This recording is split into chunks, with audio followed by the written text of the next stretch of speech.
Dan gaan we nu over naar de derde en de laatste keynote. En die is van Kirsten Schaffer. Die zit in de United States. En Kirsten Schaffer is Executive Director of Women in Film.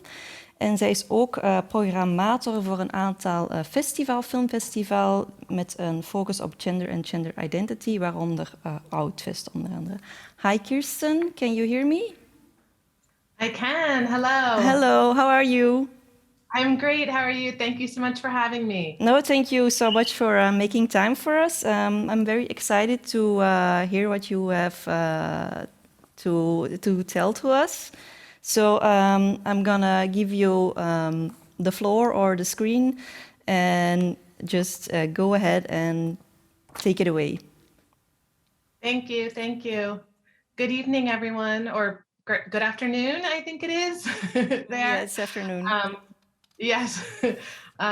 It's great to be here with all of you and talking about gender equality and how we get there. So I'm going to jump right in.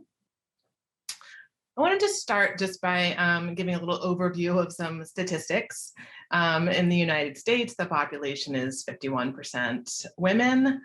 We have a population of people of color, which includes African American, Asian American, Indigenous, Latinx, and that is 34% people of color. And the percentages of women working in film and television, almost 11% are feature film directors, close to 20% are feature film writers, 24% are feature film producers, and 28% are TV creators. So we can all see that we have quite a ways to go to get to gender parity, to get to 50-50. In Belgium, my understanding is the population is also 51% women, and you have 24% of the fiction film writers are women and 25% of the film directors. So doing slightly better in directors than we are in the US, but still, again, a ways to go to get to equality. I wanted to talk for a minute about why inclusion matters. Obviously, equality is a value that we hold dear in the United States, and I think that you do as well.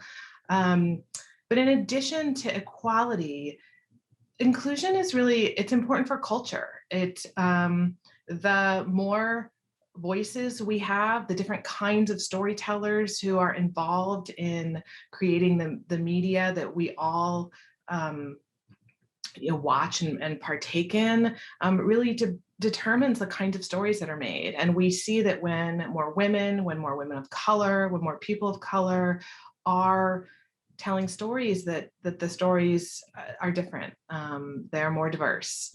Of course, we also believe that women can tell any kind of story, that they can make action movies and thrillers and horror films and everything else. But when women are absent, we also see that there are less of the kind of intimate personal stories, less stories, less dramas. And so we really, we hold a belief that that the kinds of storytellers impact the kinds of stories. In addition to that, it's good for business. There have been a number of studies recently that show that when we put women and people of color at the center of the story, that it's good for the box office.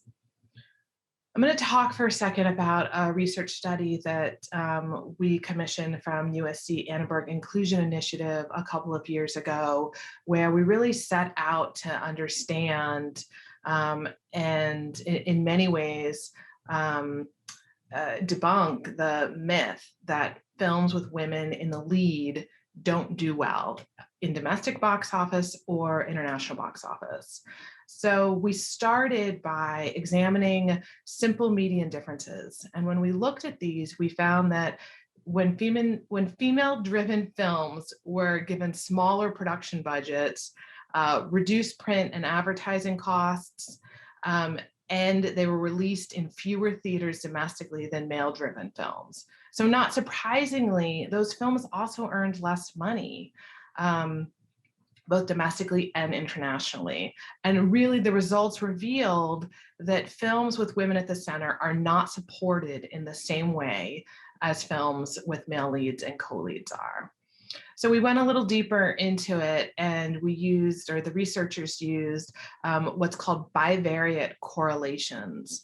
And they controlled for relevant production, distribution, and exhibition factors, as well as the relationship between the male leads and the female leads. And so what they basically found was, when they controlled for all of those factors, that having women as leads was not a factor, meaning that was not a reason why things did well or didn't do well at the box office. The things that made a film succeed were the number of territories it was opened in, its story strength, production costs, and marketing budgets, which really was no surprise to us, but to have it validified through this research was extremely significant.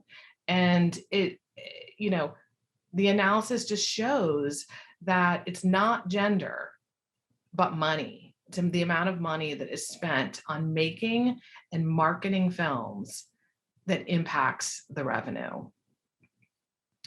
There was a second study that came out this year. It was released in March, and it was done by a firm called McKinsey & Company. And they really looked at African-American or Black leads in films. And they found that the entertainment industry is leaving $10 billion on the table by not achieving racial equity. So not having Black women and men as leads and co-leads in major films means that all that ticket revenue is left on the table. $10 billion worth of money could be made if there were more Black characters at the center of film.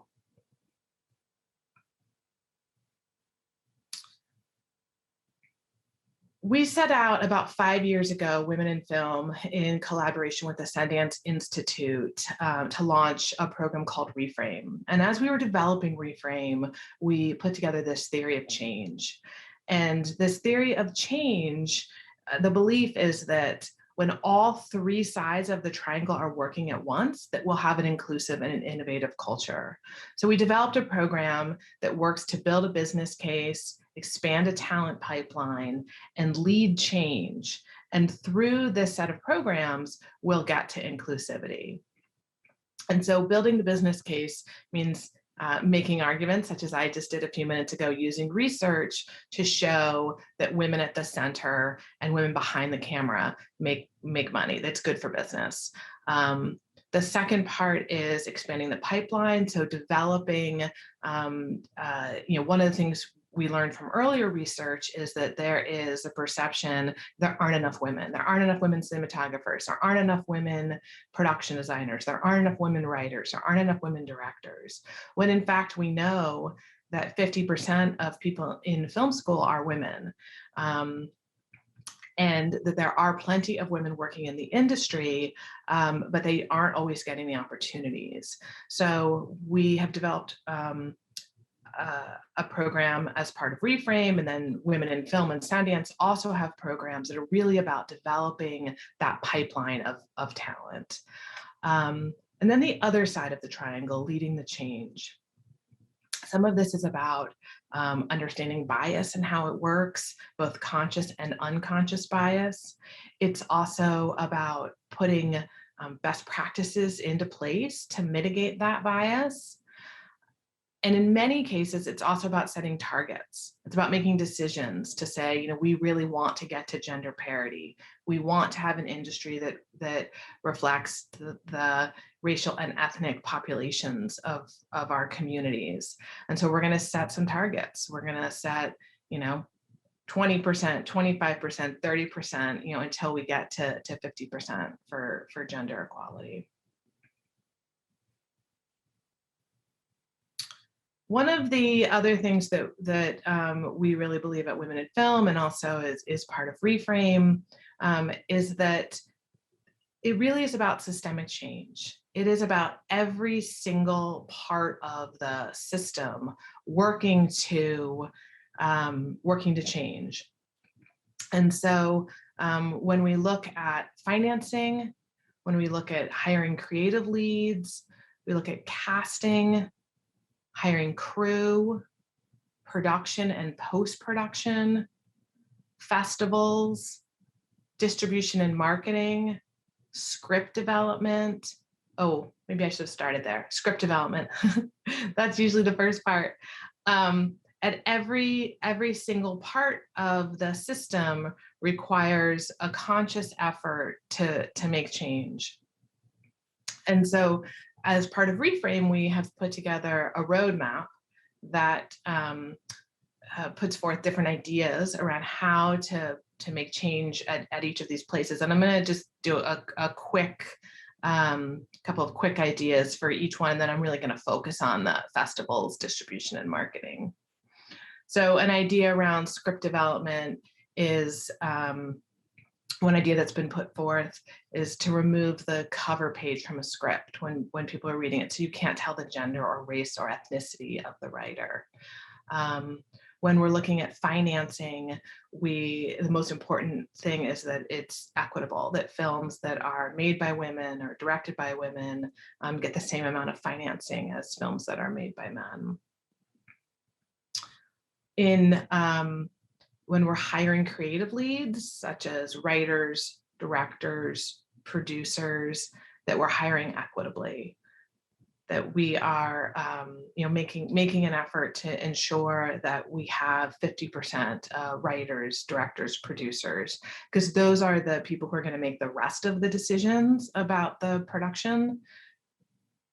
And then in television, of course, it's showrunners and the show creator, as well as the people in the writer's room. In casting, this is a really often super important place to ensure that the casting is equitable. The Gina Davis Institute has done a lot of work around pushing for crowd scenes, that there are 50% women in crowd scenes, which makes perfect sense.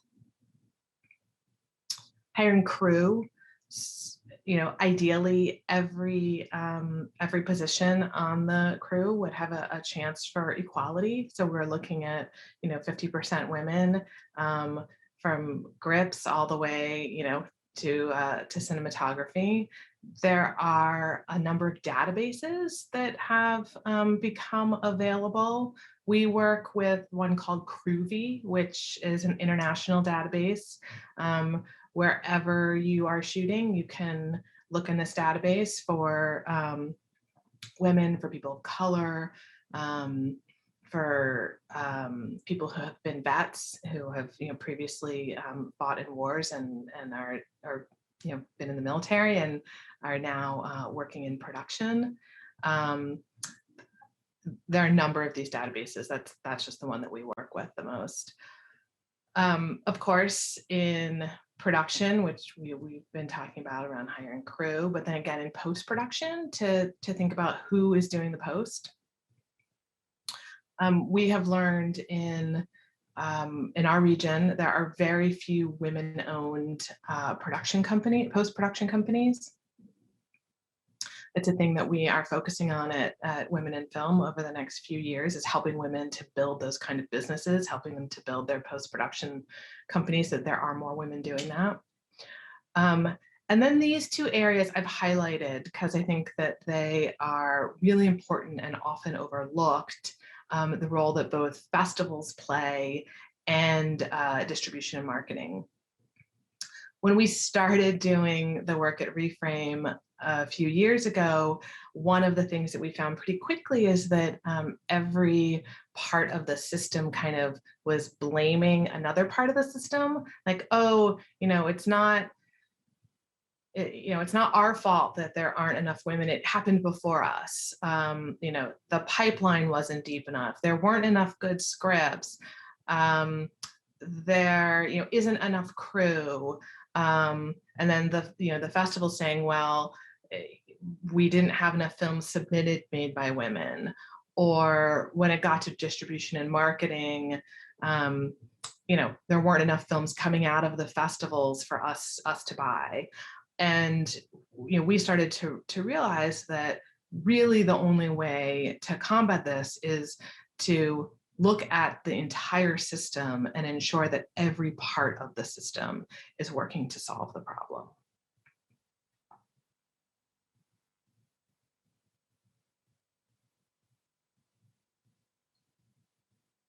Oh, my clicker is now, oh, there we go.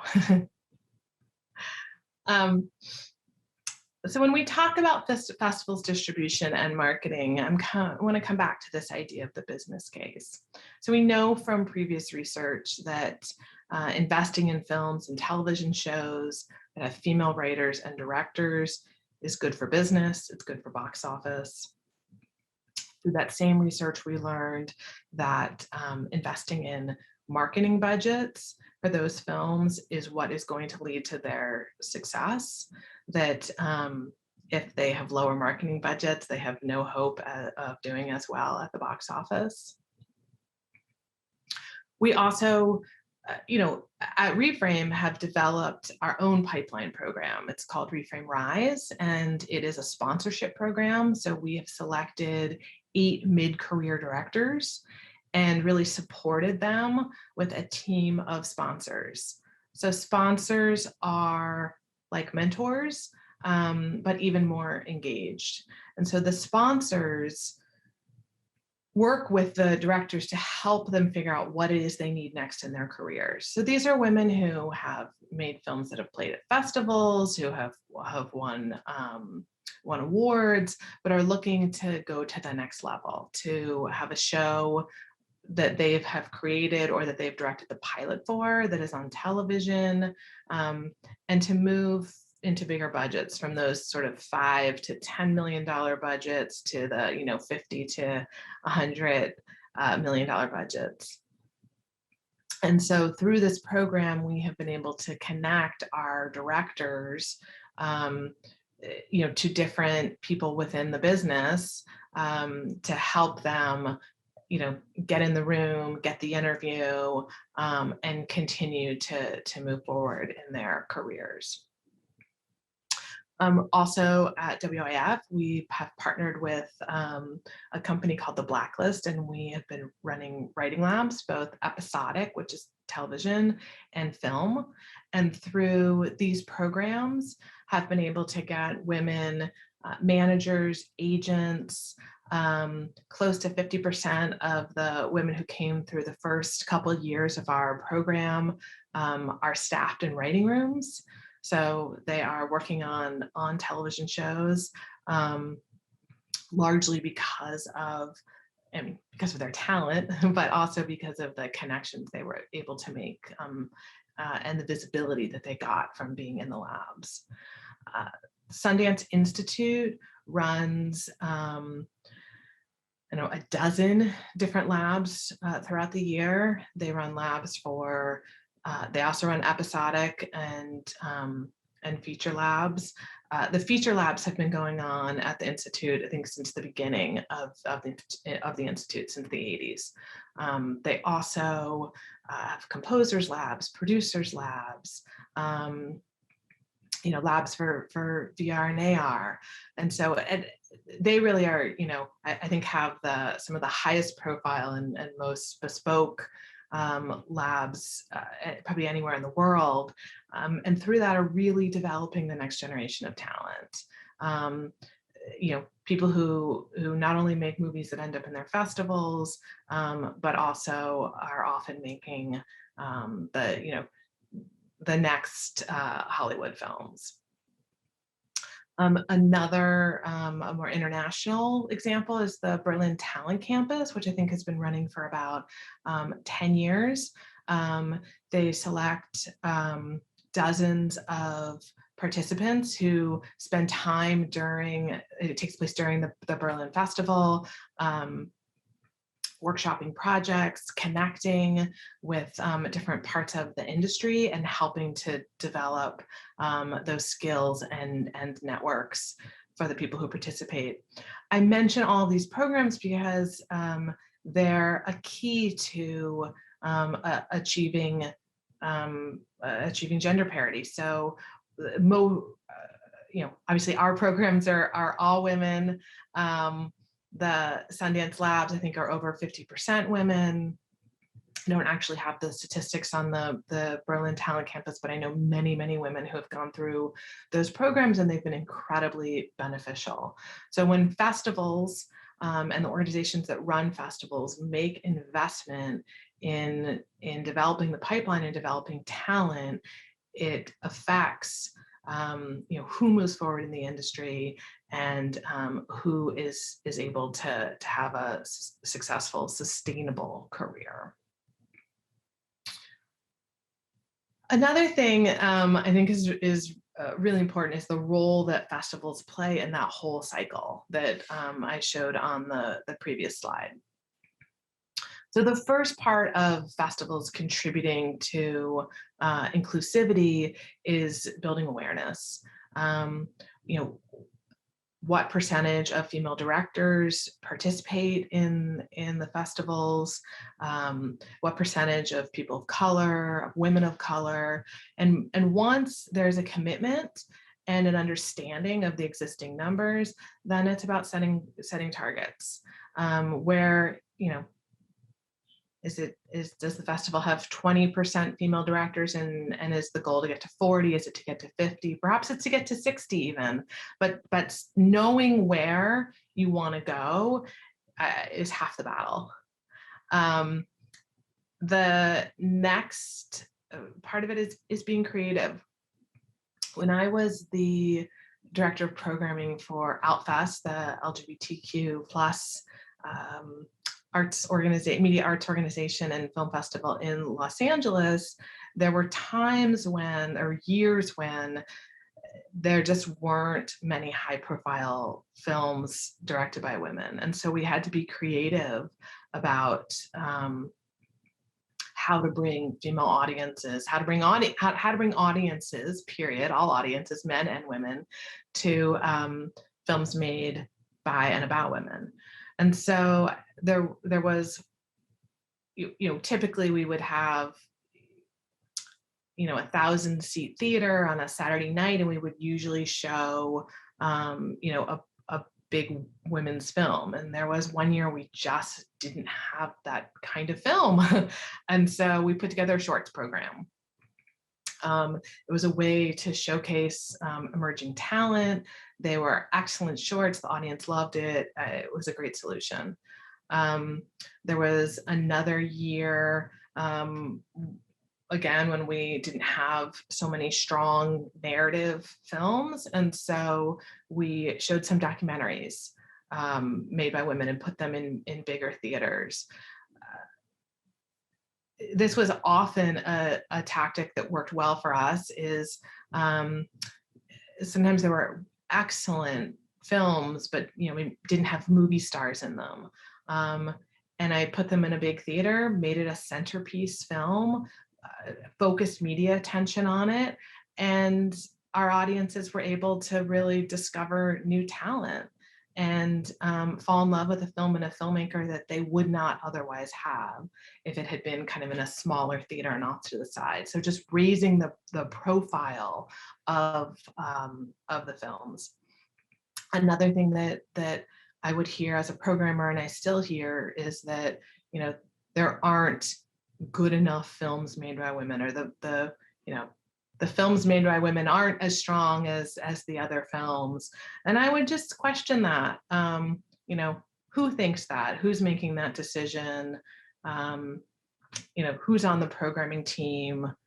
And really push to get beyond some of those sort of constraints around what good is and who's deciding what good is. And then the last part of this is really, once you've set the targets, reporting out on the success of those goals. And I think an organization that has, let's try again here, that has done that really well is the Sundance Institute. So they, a couple years ago, also worked with the USC Annenberg Inclusion Initiative to measure their success around gender parity. So you can see that in 2009, I think 17% of the films were directed by women, went up slightly over the years, took a little dip, and then really started coming up with a lot of intentionality in 2017, 2018, and then this year in 2021, they had 40% of the films were directed by women. So they set targets and started measuring against those targets. All the while, they were also developing their pipeline programs. So, I mean, they've been doing that for decades. So helping women tell their stories, and ultimately those and others getting into the festival.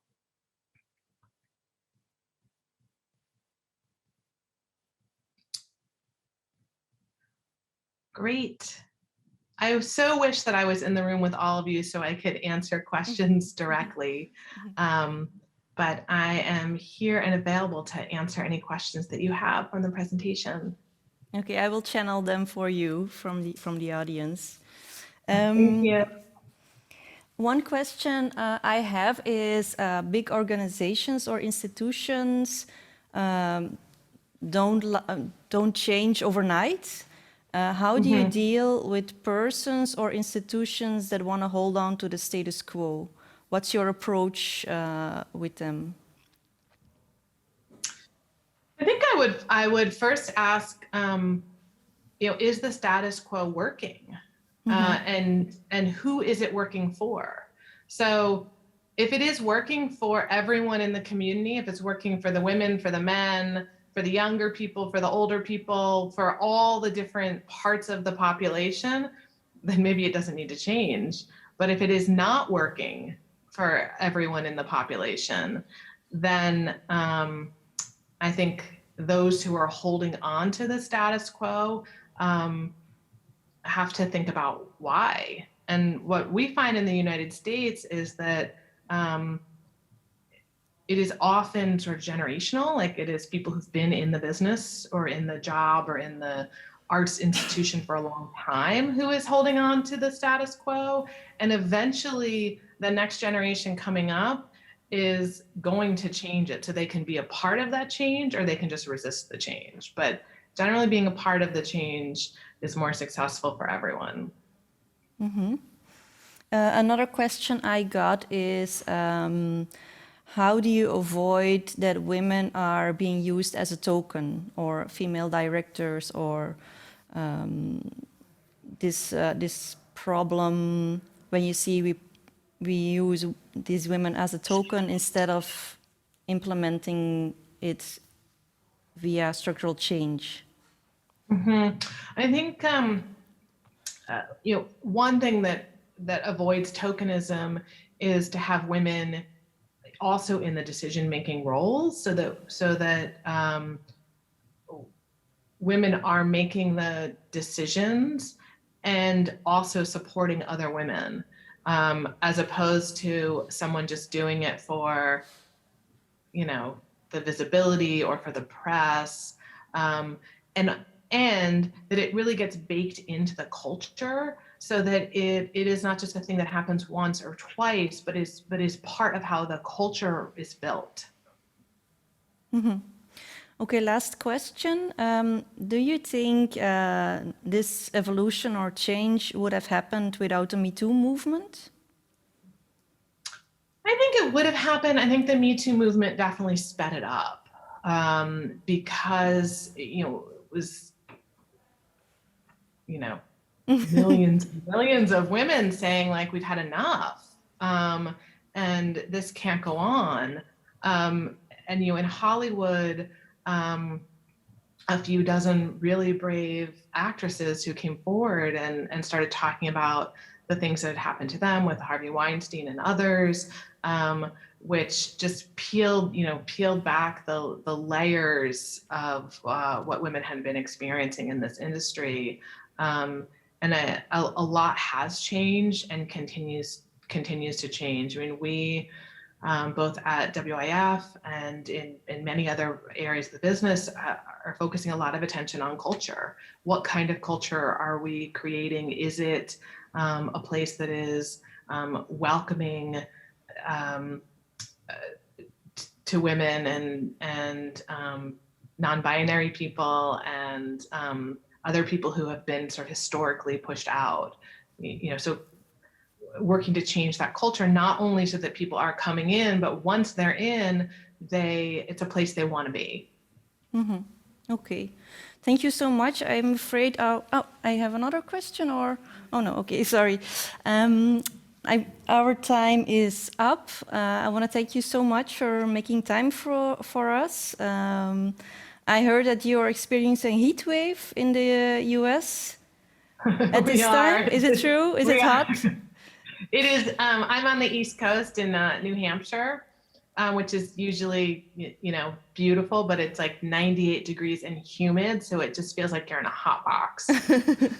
Okay, then I wish you the best of luck to get through this heat wave, and thank you so much again for joining us. Thanks for the inspiration, and I'm having a conversation about your presentation with a lovely panel here on the situation in Europe and Flanders. So Great. Thank you so much. Bye-bye. Bye. Dan gaan we direct over naar het derde panel en dat gaat focussen op publiekswerking. En daarvoor heb ik 5 gasten hier vandaag. Ik begin met Niels Putman. Jij bent coördinator bij het Short Film Conference. Ja. Klopt. Naast mij zit ook Karin Vandenrydt. Jij bent co-directeur en programmator van Anima Festival. Aan de overkant zit Chiara Candaele. Jij bent een van de oprichters van Girls on Film. En Bregt van Wijnendaele zit naast haar. Jij bent coördinator film bij Geven en jij bent daar verantwoordelijk voor de distributie. Klopt. En als laatste hebben we Diana Raspoet en jij bent hoofd van publiekswerking bij FAF. Voilà. Niels, ik ga bij jou beginnen. Ik heb gehoord dat Short Film Festival recent een onderzoek heeft gedaan naar genderrepresentatie bij Kortfilm Festival. Kan je daar iets over vertellen, over resultaten? Ja, dus we zijn vorig jaar een onderzoek gestart bij Short Film Conference, wat eigenlijk een netwerk is van verschillende festivals, maar ook agencies en distributeurs die zich met kortfilm bezighouden wereldwijd. En we zijn een onderzoek gestart omdat wij er binnen de kortfilmindustrie heel vaak van uitgaan dat wij het op vlak van gendergelijkheid vaak beter doen. Maar er zijn eigenlijk geen cijfers die dat kunnen staven. Dus we zijn het onderzoek gestart met Short Film Conference in samenwerking met Kurzentage Wintertour in Zwitserland en het Clermont-Ferrand Kortfilm Festival in Frankrijk. En ja, de eerste resultaten zijn miniem, omdat we eigenlijk op heel wat barrières zijn gestoten. Namelijk het feit dat die data die we eigenlijk willen onderzoeken, dat die er niet is. En dat is eigenlijk een eerste grote resultaat, is dat we merken dat er heel veel bereidheid is om die data te verzamelen, maar dat de festivals die niet hebben, of de middelen niet hebben, of de personen niet hebben, of de tijd niet hebben om dat te doen. Nu, een ander ding dat we hebben gemerkt is dus het feit dat die data niet makkelijk te verzamelen is, dat er wel een heel grote bereidheid is en dat er een heel grote bewustwording is van het feit dat die data nodig is om aan te kunnen tonen dat wat wij denken, namelijk dat het binnen de kortfilmindustrie dat daar betere gelijkheid is, dat belangrijk is. En nu, we merken wel dat die bewustwording, dat daar een heel grote evolutie is geweest in de laatste jaar. Of een van de grote resultaten die we nu hebben gemerkt, is het feit dat er, bijvoorbeeld als we het hebben over retrospectieve programma's, waarbij er meer een keuze kan gemaakt worden over wie zetten we hier in de kijker, dat daar een verschuiving is geweest van voornamelijk mannelijke regisseurs naar nu een meer grotere gelijkheid. Ja. Maar bon, het onderzoek is nog lopend. We zitten helemaal aan het begin van het stadium. We hopen nu, ons eerste doel nu is om die grote barrières weg te halen, om die data dus makkelijker te kunnen verzamelen, basically. Ja. Karin, hou jij rekening met je programmatie, bij je programmatie met gendergelijkheid of representatie? Ja, maar eigenlijk paradoxaal genoeg een beetje in de omgekeerde richting. Hoe bedoel Dus je? wij zijn een team met uitsluitend vrouwen, of we waren een team met uitsluitend vrouwen, we hebben nu een man aangenomen. Mhm.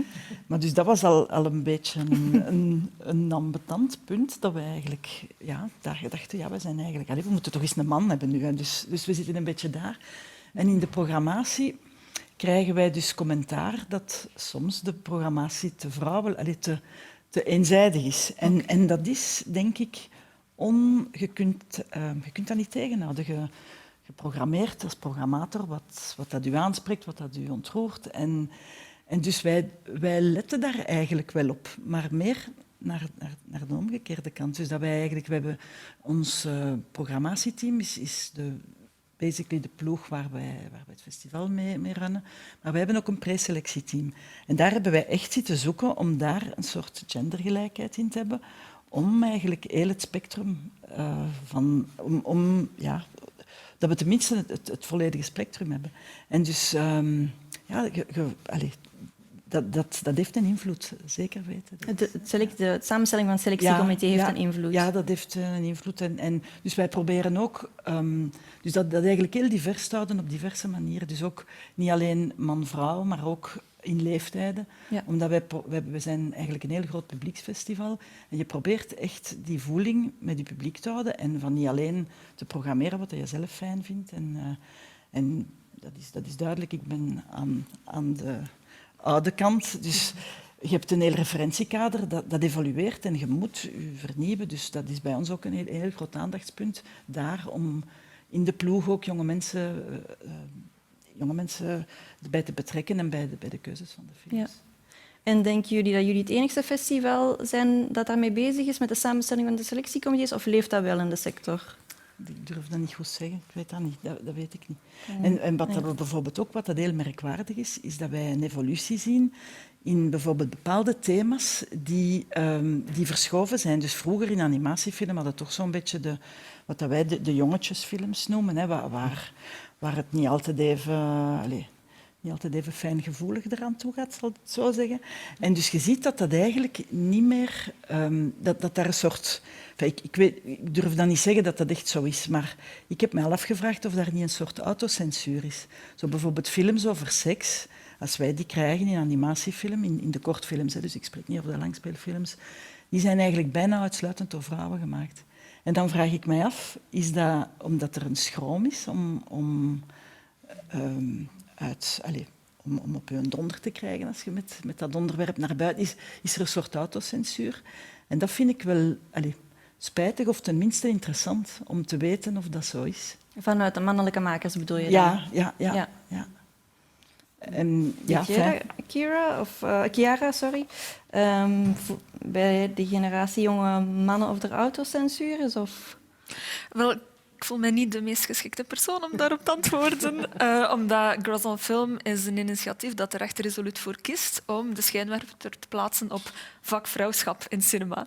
Ja. Dus wij screenen bewust enkel films die levenservaringen van personen die zich als vrouw identificeren centraal plaatsen en ook zelf het resultaat zijn van vrouwelijke creatieve arbeid. Ja. Dan ga ik misschien de vraag aan de heren stellen. Merken jullie dat er autocensuur is? Ik vroeg het mij ook af. Wat bij ons bijvoorbeeld, ik heb geturfd van de laatste 26 films die we hebben uitgebracht.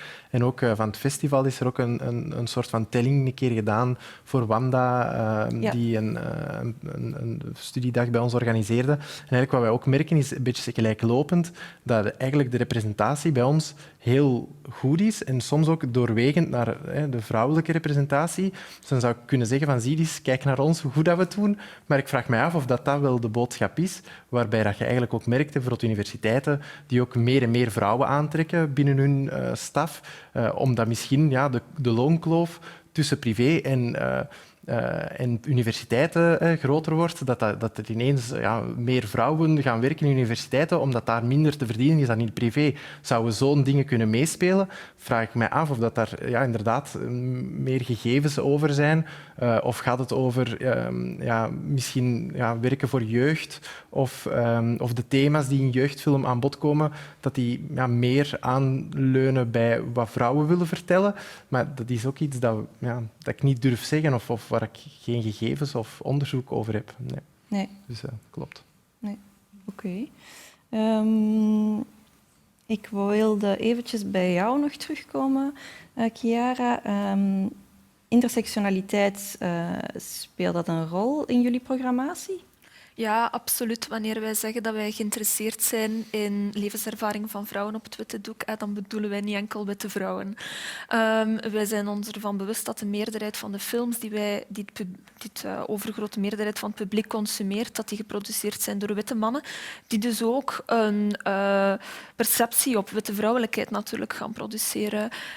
En dat zijn beelden, als je enkel met films geconfronteerd wordt die vrouwen in passieve of secundaire rollen afbeelden, dan ga je die denkkaders ook meenemen in je eigen leven en naar de buitenwereld.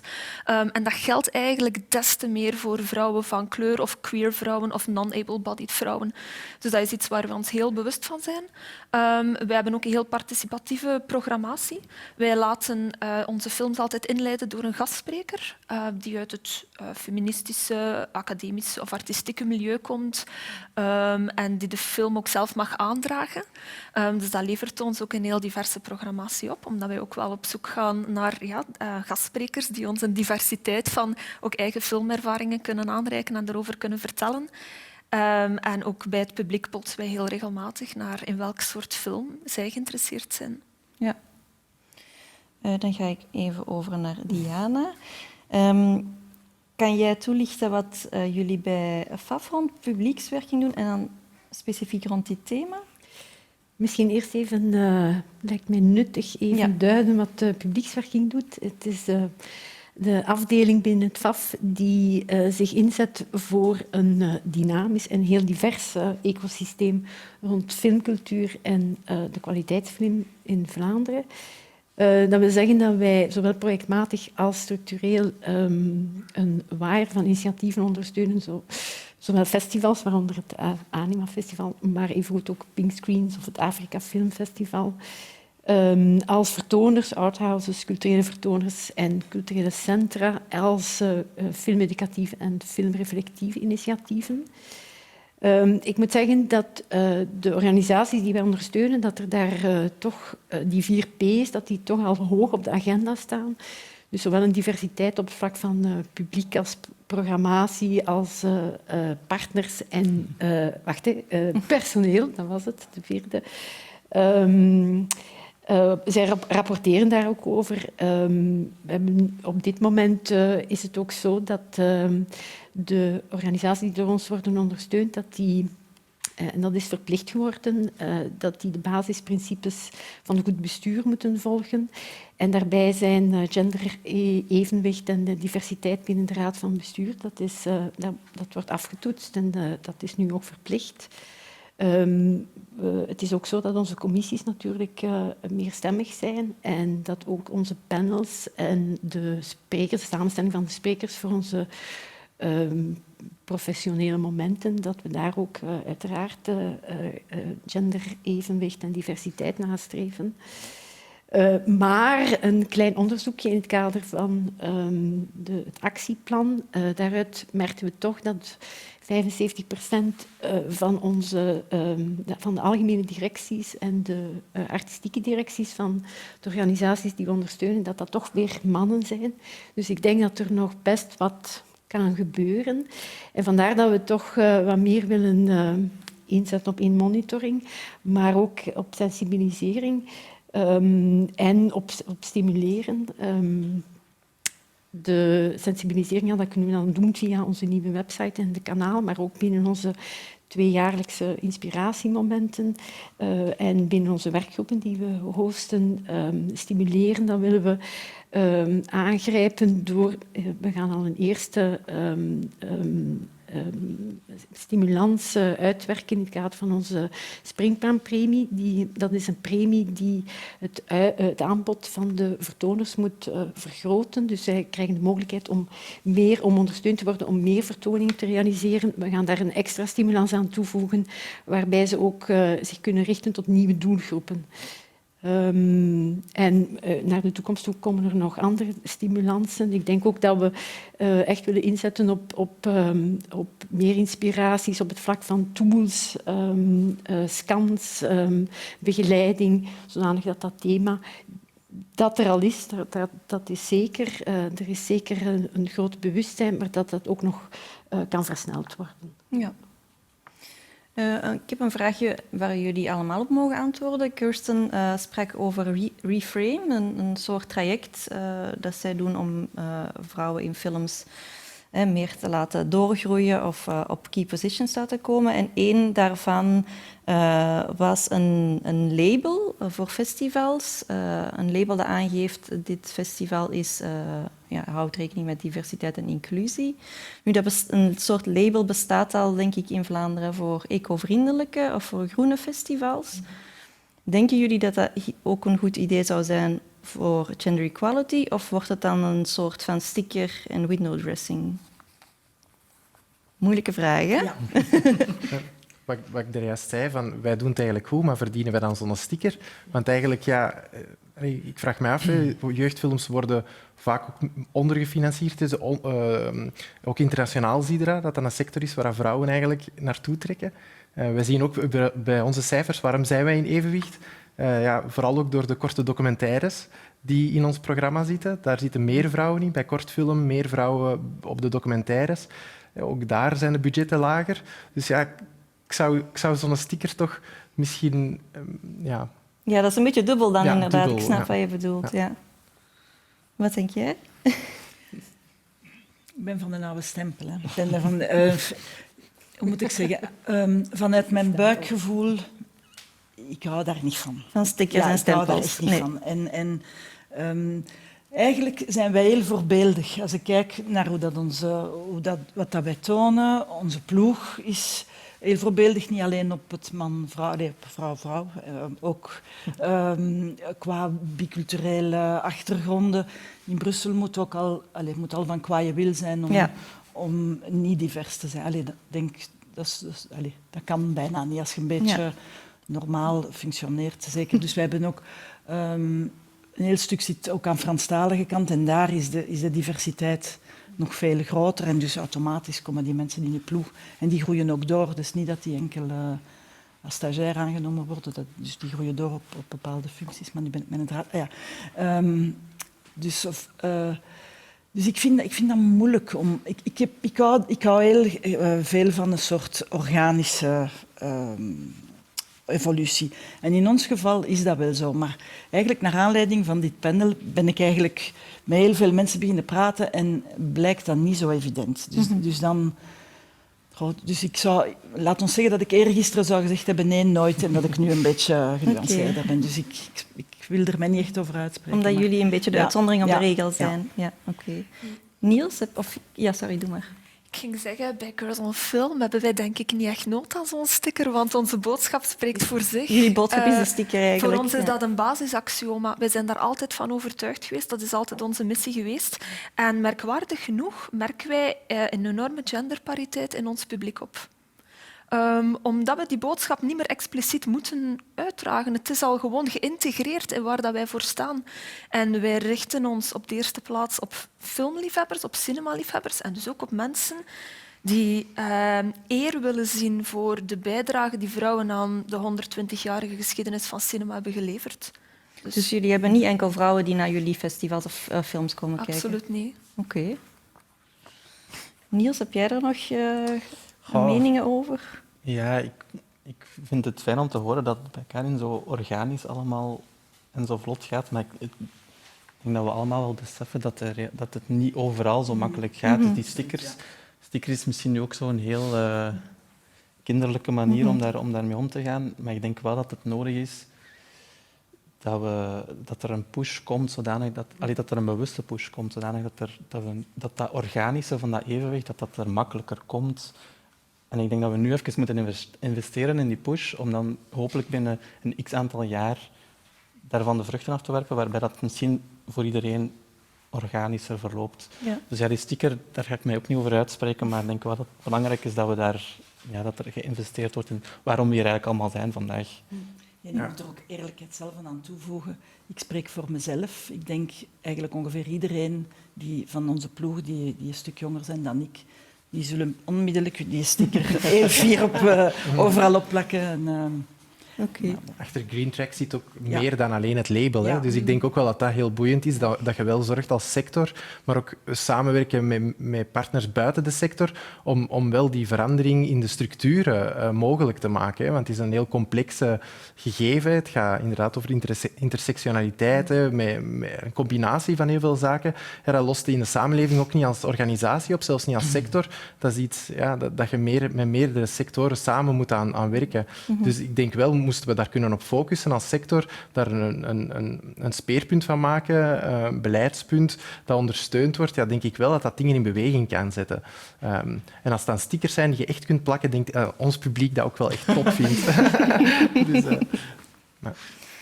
Een ander idee dat ik heb opgevangen is bijvoorbeeld dat het FAF enkel festivals zou ondersteunen als hun jury representatief is, als hun jury goed samengesteld is, zal ik maar zeggen. Dat is op dit moment... Dat is al zo. Ik kan niet zeggen bij iedereen dat dat zo is, maar er wordt toch wel, ik denk zowel op intern vlak, de raden van bestuur, de algemene vergaderingen, de juries, daar probeert men toch wel die pariteit na te streven en die diversiteit. Het is geen gemakkelijke. Om dat toch voor ogen te houden, ook bij Anima, dat is ook in juni, bij jullie is dat het geval, hè, bij Chef. ja, ik denk dat je moeilijk anders kunt als je missie is dat je gelooft dat een film de blik kan verruimen bij kinderen en jongeren. Dan is het evident dat je op zoek gaat naar thema's en nieuwe verhalen, dat je je eigen kader in vraag durft stellen, dat je gaat voor nieuwe perspectieven, nieuwe verhalen. Ik denk dat het een komt uit het andere. En dus wij werken heel veel met kinderpanels, met kinderjuries, jongerenselectiecomité. En het is niet altijd even evident om die volledig divers te krijgen. Dat kruipt wel energie in. We moeten daar echt bewust mee bezig zijn door te communiceren via andere kanalen, intermediaire organisaties, jeugdwerk inzetten. En we merken bijvoorbeeld, Chef in de Klas heeft een selectiecomité bestaande uit vertoners, want dat is opgericht vanuit het netwerk van vertoners. Dus dat is de kern van de aanbod. En dan merk je dat is een redelijk homogene groep al. Dus dan is dat ook niet heel evident om die groep ook heel divers te krijgen, of dat comité's divers te krijgen. Maar we proberen dan ook wel met andere adviescirkels daar rond te werken die wel die geen vertoner zijn, zal ik zeggen, maar die wel ook die opnieuw die perspectieven binnen kunnen brengen, dat kader in vraag durven stellen. Dus we proberen er wel mee bezig te zijn. Het is ook een luxe dat we ermee kunnen bezig zijn, want ik ben hier gevraagd als distributeur. Ik denk, wij hebben natuurlijk die een humuslaag of zo van ons werk dat we doen vanuit het feit dat we gesubsidieerd zijn. Ja, andere distributeurs hebben dat misschien iets minder. Ik wil mij niet uitspreken over het feit dat zij daar niet mee bezig zijn, maar ik wil zeggen dat is wel heel dankbaar om op die manier, op die fundamenten of zo verder te bouwen. Hè. Dat is wel een luxe dat je daarmee bezig kunt zijn, want er kruipt wel energie in. Ja. Ik heb hier een opmerking van een kijker thuis. En die persoon zegt: sommige doelgroepen kunnen makkelijk digitaal bereikt worden, want niet iedereen heeft tijd om naar festivals te gaan, omwille van beroeps- of andere bezigheden. En die persoon zegt ook nog: zeker rond gender equality ga je digitaal waarschijnlijk meer vrouwen bereiken. Klopt dat? Of, Ik weet dat niet. Nee. Ik weet wel, wij zijn dit jaar noodgedwongen digitaal gegaan, gelijk de meeste festivals. En wij hebben inderdaad een heel pak nieuwe mensen ik denk zelfs 25%. We hebben dus Dat is een veel, grote ja. rondvraag gedaan van mensen die eigenlijk beweren dat ze nooit naar het festival zijn geweest en eigenlijk misschien ook nooit zouden komen. En bijvoorbeeld een van de redenen die daar wel naar voren kwam, is van, kijk, wij hebben kleine kinderen, dus voor ons is het veel gemakkelijker, we komen misschien eens 1 keer, maar maar of dat dan nu specifiek vrouwen of mannen is, we hebben dat eigenlijk ook niet bevraagd. Nee. Hebben jullie daar ervaring mee nu met corona, dat jullie festivals digitaal hebben moeten doen? Ik durf er niks over zeggen. Ik heb cijfers meegenomen, maar die cijfers niet. Maar jullie hebben wel allemaal online oplossingen moeten verzinnen. Ja, we zijn alleen online doorgegaan. We waren samen met Anima. Dus, maar nee, ik heb geen idee of dat je online makkelijker diverse groepen... Kunt bereiken. Ja. Ik heb eigenlijk nog iets interessants waar dat ik aan denk. Heel graag. Een aantal jaar geleden is er een student die een eindwerk heeft gemaakt over de representatie van vrouwen in... Hij had zich toen gefocust op de Belgische kortfilm, animatiefilm. En dus dat was tamelijk onthutsend. Dus gewoon hoeveel in een film, hoeveel vrouwen erin voorkomen en hoeveel mannen. En dus eigenlijk kwam die erop uit dat als bijvoorbeeld een massa wordt in een film weergegeven, dat bijna uitsluitend mannen zijn. Ik vond dat echt onvoorstelbaar. En hoe komt dat?